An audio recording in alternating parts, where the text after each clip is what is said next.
नमस्कार मित्रों, मनोविज्ञान प्रकरण 1 मनोविज्ञान एक विज्ञान। मनोविज्ञान ने विषय ने विज्ञान तरीके प्रस्थापित थयाने 135 वर्ष जेटलो समय पसार थयो छे।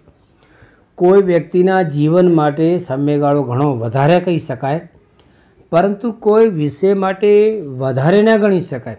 ए ज रीते कहीए तो मनोविज्ञान हवे शैशव अने बाल्यावस्था छोड़ी अने तरुणावस्था में प्रवेश्युं छे। तरुणावस्थानी जेम झड़पथी विकसतुं विज्ञान छे। 21મી सदी जैव विज्ञानोनी साथे साथे मनोविज्ञाननी सदी पण बनवा जई रही छे। आ वर्तमान में विश्व अने मानव जाति साथे ज्यारे अनेक प्रकारनी समस्याओं जेवी के आतंकवाद, युद्ध, पूर्वग्रह, भाषा, कोम, धर्म, प्रांत आ झगड़ाओ ग्रस्त त्रस्त आ बधाना उकेल में मनोविज्ञान खूब महत्वनी भूमिका भजवी सके छे। आने अगाऊनो एक जे सूत्र के लीटी आवती थी कि ज्यां ज्यां मानवी त्यां त्यां मनोविज्ञान, जे जगह मानवी हशे त्यां मनोविज्ञान हशे। 20મી सदीनी शरूआत में आपणे जोईए कि औद्योगिकरण अने शहरीकरण ने कारणे यंत्रोनी बोलबाला वधी। छेल्ला वर्षों में उदारीकरण, खानगीकरण, वैश्विकरण आ बधा परिणामों ने कारणे व्यक्तिगत कक्षाए मनोभार, चिंता, संघर्ष, हताशा, विखवाद, झगड़ा आ बधी समस्याओं प्रमाण वधतुं जोवा मळे छे अने वध्युं छे। तो आधुनिक युग में मानवी समूह में होवा छतां पण एकलता अनुभवे छे। बधी ज समृद्धि होवा छतां आनंद मेळवी शकतो नथी, आनंद प्राप्त रही करतो नथी। आवी परिस्थिति में एना वर्तन ने समझी, एनी आंतरिक बाबतों ने ओळखी अने योग्य दिशा आपवामां आवे तो एने शांति, सलामती अने समृद्धि तरफ लई जाय। तो ए रीते वैज्ञानिक ज्ञाननी जरूरियात उद्भवी छे अने एटले ज मनोविज्ञान द्वारा पूर्ण थवानी शक्यताओ देखाई रही छे। हवे मानव जातने व्यक्तिगत अने वैश्विक शांति माटे के समृद्धि माटे जे दिशा में लई जवामां मनोविज्ञान छे महत्वनी भूमिका भजवी शके छे। त्यारे आपणे जोईशुं के मनोविज्ञान शुं छे, मनोविज्ञानना स्वरूपो कया छे, मनोविज्ञान शब्द क्यांथी आव्यो, केम आव्यो, एना माटे अंग्रेजी शब्द शुं छे, ए बधी चर्चा छे आपणे आ प्रकरण में करवानी छे। तो एक मनोविज्ञान पण एक विज्ञान छे। वर्षोथी આપણે વિજ્ઞાનનું તો જોતા આવ્યા છીએ કે વિજ્ઞાન છે એટલે સાયન્સ ને સાયન્સમાંથી સાયન્સ ને ટેકનોલોજી, વિજ્ઞાન સાથે રસાયણ વિજ્ઞાન, જીવ વિજ્ઞાન, ભૌતિક વિજ્ઞાન, તો એવી જ રીતે આ એક મનોવિજ્ઞાન। તો મનોવિજ્ઞાનનો અર્થ, વ્યાખ્યા અને સ્વરૂપ આપણે જોઈએ। મનોવિજ્ઞાન માટે અંગ્રેજી શબ્દ છે સાયકોલોજી, PASYCHOLOGY। સાયકોલોજી શબ્દ ગ્રીક ભાષાના સાયકી અને લોગોસ શબ્દનો બનેલો છે, એટલે જેમાંના સાયકી શબ્દનો અર્થ થાય છે આત્મા અને લોગોસનો અર્થ થાય છે વિજ્ઞાન કે શાસ્ત્ર। હવે આમ શરૂઆતમાં શબ્દાર્થને આધારે મનોવિજ્ઞાનને આત્માના વિજ્ઞાન તરીકે ઓળખવામાં આવ્યું, પરંતુ વિજ્ઞાન તરીકે જ્યારે પ્રસ્થાપિત થયા પછી કે એની સફરમાં આગળ વધ્યા પછી એ છેલ્લે ચેતનાને પણ છોડવી પડી અને मनोविज्ञान છે એ વર્તનનું વિજ્ઞાન બની ગયું। હવે આપણે જોઈએ છે માનવીની જાગૃત હોય કે સૂતો હોય કે કામ કરતો હોય, શાંતિથી બેઠો હોય, સમુદ્રના તળિયે હોય, આકાશમાં હોય કે દરેક પરિસ્થિતિમાં એને પ્રત્યક્ષ રીતે જોઈ શકીએ અથવા જોઈ પણ ન શકીએ, એ કશું તે કરતો રહે, આ બાહ્ય અને આંતરિક વર્તન છે। એટલે આવા मनोविज्ञान द्वारा मानवीना बाह्य, आंतरिक, शारीरिक, मानसिक ए दरेक वर्तननो अभ्यास ए मनोविज्ञान में करवामां आवे छे। हवे एनी व्याख्या ने समजूती दरेक मनोविज्ञानिकोए अलग अलग व्याख्या आपवा माटे प्रयासों कर्या छे, प्रयत्नों कर्या छे। एमांथी मुख्य जे आवी छे ते एने ग्राह्य राखवामां आवी छे। ए रीते सीटी मोर्गन नामनो मनोविज्ञानी आ प्रमाणे व्याख्या करे छे કે મનોવિજ્ઞાન માનવી અને પ્રાણીના વર્તનનું વિજ્ઞાન છે. મનોવિજ્ઞાન તો કે માનવી ને પ્રાણી, અને એ શું તો કે એના વર્તન વિજ્ઞાન છે. C T Morgan. મનોવિજ્ઞાન માનવી અને પ્રાણીના વર્તનનું વિજ્ઞાન છે, આ સીટી મોર્ગન. હવે હિલગાર્ડને એટકિન્સે આપેલી મનોવિજ્ઞાન માનવીની તમામ માનસિક અને શારીરિક પ્રવૃત્તિઓનો વૈજ્ઞાનિક અભ્યાસ છે. પછી ત્રીજી વ્યાખ્યાની H.E. ગેરેટે આપેલી કે મનોવિજ્ઞાન વાતાવરણના સંદર્ભમાં માનવી અને માનવેતર પ્રાણીઓના વ્યક્ત થતા વર્તનનો અભ્યાસ કરતું વિજ્ઞાન છે.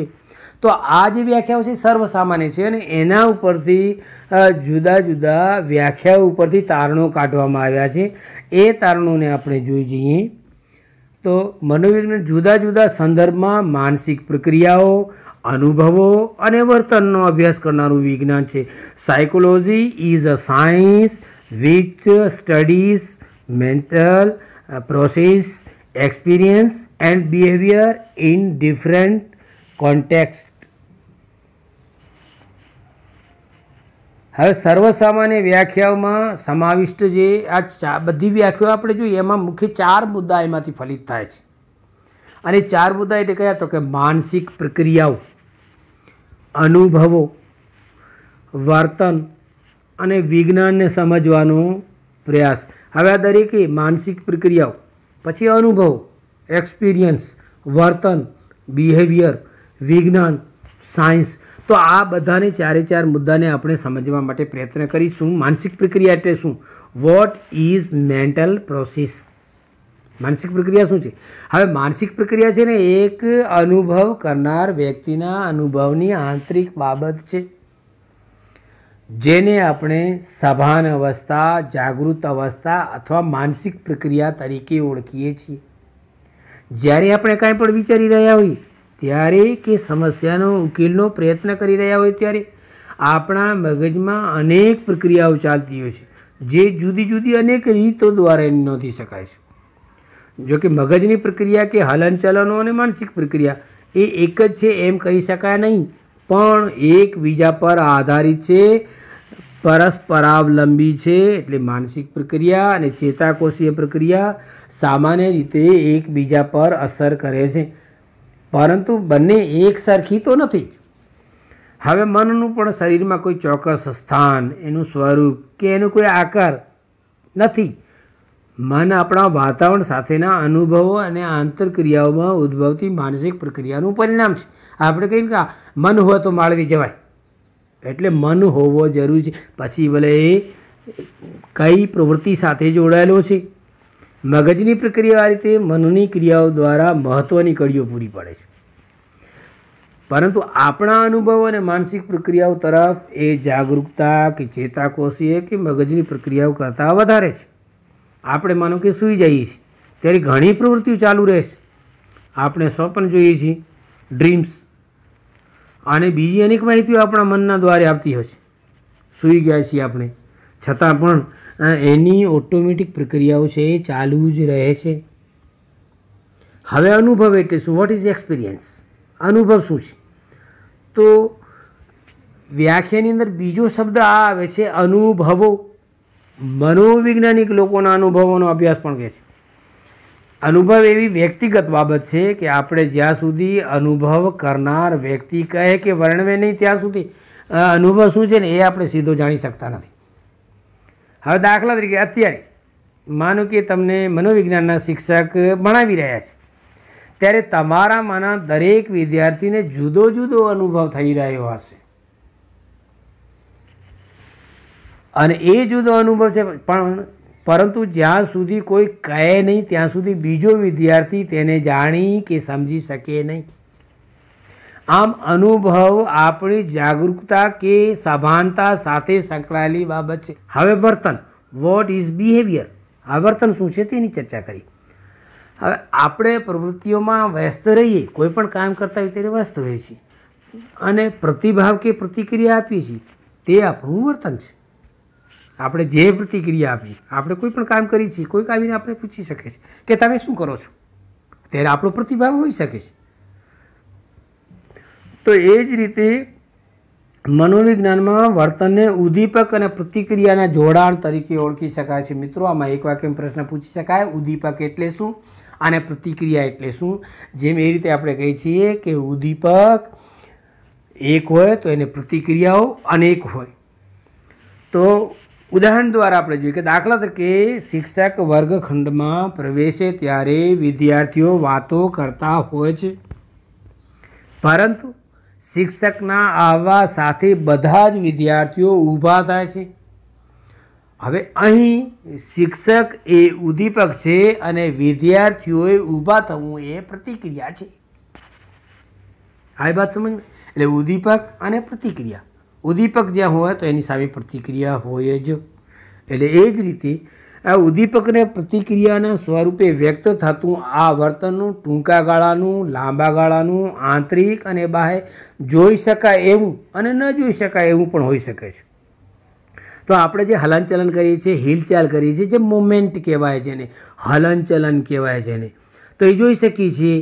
જ્યારે વિચાર, તર્ક, માનસિક વર્તનો એ જોઈ શકાતા નથી. તો આપણે ક્યારેક શાબ્દિક કે ચેષ્ટાત્મક, એટલે કે જેમાં શબ્દોનો ઉપયોગ થતો હોય, આવા શારીરિક હલનચલનનો ઉપયોગ થતો હોય, તેવા પણ પ્રકારો પાડી શકાય છે. એવું નથી કે બોલીને કહી શકાય છે. હાવભાવ દ્વારા, વર્તન દ્વારા, ચેષ્ટા દ્વારા, કૌશલ્યો દ્વારા કોઈ પણ વસ્તુ જે છે એ રીતે આપણે વર્તન કરી શકીએ છીએ.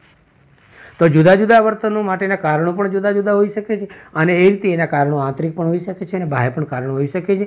તો એના પ્રમાણે ઘણી એવી બાબતો છે કે જે આપણે નરી આંખે જોઈ શકાય અને ઘણી એવી બાબતો છે કે જે આપણે જોઈ શકાતી પણ નથી. તો માનવી અને માનવેતર પ્રાણીઓનું પણ આવું છે. દરેક વર્તનની પાછળ મનોવિજ્ઞાન છે એ વર્તનનું કામ કરે છે, વર્તનનો અભ્યાસ કરે છે. માટે મનોવિજ્ઞાન એ વર્તનનું વિજ્ઞાન વસ્તુ છે. મનોવિજ્ઞાનનું વિષય વસ્તુ શું? તો કે વર્તન. મોસ્ટ ઇમ્પોર્ટન્ટ વિકલ્પમાં આવે એવો, એક વાક્યમાં આવે એવો પ્રશ્ન છે કે મનોવિજ્ઞાનનું વિષય વસ્તુ શું અથવા વિષય વસ્તુ કયું? તો મનોવિજ્ઞાનનું વિષય વસ્તુ છે વર્તન. કારણ કે મોટા ભાગે વર્તન ઉપર આધાર રાખે છે. એ પછી વર્તન એ વાતાવરણના સંદર્ભમાં હોય કે એની માનસિક પ્રક્રિયા હોય કે કોઈ પણ સંજોગો હોય તો એનામાં એ અભ્યાસ કરે છે. હવે વિજ્ઞાન એટલે શું? ચોથી બાબત આમાંથી આ ફલિત થઈ. What is meaning of science? આપણે કહ્યું કે મનોવિજ્ઞાન એક વિજ્ઞાન છે, પણ વિજ્ઞાન શું છે? હવે એક વાક્યનો પ્રશ્ન આ પણ આવી શકે કે વિજ્ઞાન એટલે શું? તો વિજ્ઞાન એટલે વિશિષ્ટ પ્રકારનું જ્ઞાન અથવા જ્ઞાન મેળવવા માટે ઉપયોગમાં લેવામાં આવતી વિશિષ્ટ પદ્ધતિ. આને વિજ્ઞાન કહેવાય. કોઈ પણ વિષય જ્યારે અભ્યાસમાં ચોક્કસ અને પદ્ધતિસર રીતનો ઉપયોગ થાય છે ત્યારે એ વિજ્ઞાન બને છે. ચોક્કસ અને પદ્ધતિસરનો અભ્યાસ હોય, જેમાં પ્રમાણિકતા હોય, જેમાં પ્રયોગ હોય, જેમાં યથાર્થતા હોય, જેમાં વસ્તુલક્ષીતા હોય. તો આ બધી બાબતો જે છે એ વિજ્ઞાન સાથે અનુબંધ ધરાવે છે, વિજ્ઞાન સાથે સંબંધ ધરાવે છે. એટલે એમાંની મુખ્ય વસ્તુ વિજ્ઞાનમાં ખાસ કરીને પ્રયોગ. જ્યારે આપણને પ્રયોગ પદ્ધતિ આવશે એ રીતે ચર્ચા આપણે કરી જઈશું. તો વિજ્ઞાનના મુખ્ય લક્ષણો કયા છે ને કેટલા છે? તો વિજ્ઞાનના લક્ષણોમાં આવશે પુનરાવર્તન, પરિવર્તન, નિયંત્રણ અને વસ્તુલક્ષીતા. આ એક વાક્યમાં પ્રશ્નમાં આવી શકે, પૂછાશે. અને તમારી જ્યારે કસોટી જે તારીખે લેવાની છે પહેલાં અને બીજા પાઠની મનોવિજ્ઞાનની જે તે વખતે, ત્યારે એમાં પણ આ પૂછાવામાં આવે એવી સંભાવના છે. વિજ્ઞાનના લક્ષણો કયા કયા છે? તો કે પુનરાવર્તન, પરિવર્તન, નિયંત્રણ અને વસ્તુલક્ષીતા. માનવી અને પ્રાણીઓના વર્તનનો પ્રયોગશાળામાં અને કુદરતી વાતાવરણમાં અભ્યાસ દરમિયાન મનોવૈજ્ઞાનિક પદ્ધતિ દ્વારા ઉપયોગ કરી અને એનું જ્ઞાન મેળવવામાં આવે છે. આથી કહી શકાય કે મનોવિજ્ઞાન છે એ વિજ્ઞાન છે. હવે આપણે અગાઉ જે રીતે જોયું તો વ્યક્તિના અનુભવો, વર્તન અને માનસિક પ્રક્રિયાઓ, તો એના પોતાના સિવાય બીજી ઘણી સારી રીતે પણ એ જાણી ન શકે. આ મનોવિજ્ઞાન માનવીના 3 બાબતો વિશે વધારે આધારભૂત માહિતી મેળવવા માટે વૈજ્ઞાનિક પદ્ધતિઓનો ઉપયોગ કરે છે, વૈજ્ઞાનિક કસોટીઓનો ઉપયોગ કરે છે. એમાં ખાસ કરી 3 બાબતો એટલે કઈ? તો કે વસ્તુલક્ષી, પ્રમાણભૂત અને વિશ્લેષણ કરવાના પ્રયત્નો. તેને વ્યવસ્થિત અને ચકાસણી કરી એને સમજવા માટે, એનું વર્ણન કરવા માટે પ્રયાસો કરવામાં આવે છે. તો આ મનોવિજ્ઞાનની વ્યાખ્યાઓ જે 4 શબ્દોમાં આપણે માનસિક પ્રક્રિયા, પછી અનુભવો, પછી વર્તન અને વિજ્ઞાન, એ સમજ્યા. પણ હવે અગાઉ આપણે એના પછી જે છે મનોવિજ્ઞાનનું સ્વરૂપ શું છે એની આપણે ચર્ચા કરશું.